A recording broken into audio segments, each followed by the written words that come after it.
দেখুন দেখতে কত ফার্স্ট ক্লাস লাগছে, খেতেও কিন্তু সেরকম হয়। 4-5 ঘন্টা ছোলার ডালকে ভিজিয়ে রেখে ভালো করে ধুয়ে মিক্সিং জারে দিয়ে দিন। সঙ্গে 1 ইঞ্চি মতো আদার টুকরো, কাঁচা লঙ্কা, 100 গ্রাম মতো চিংড়ি মাছ, 1 চামচ গোটা জিরে আর নুন, সামান্য একটু জল দিয়ে এটাকে পিষিয়ে ফেলুন। এবার অল্প করে হলুদ আর লঙ্কার গুঁড়ো দিয়ে একটু মাখিয়ে নিন, এতে কালারটা ঠিক থাকবে। তারপরে চামচ দিয়ে হোক হাত দিয়ে হোক ছোট ছোট বড়ার আকারে গরম তেলে ছাড়ুন, ভালো করে ভেজে দু পিঠটা বাস তুলে নিন।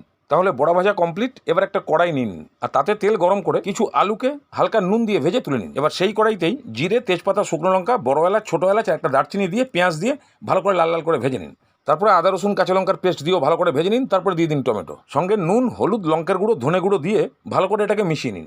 মেশানোর পরে হালকা জল দিয়ে ভালো করে কষান।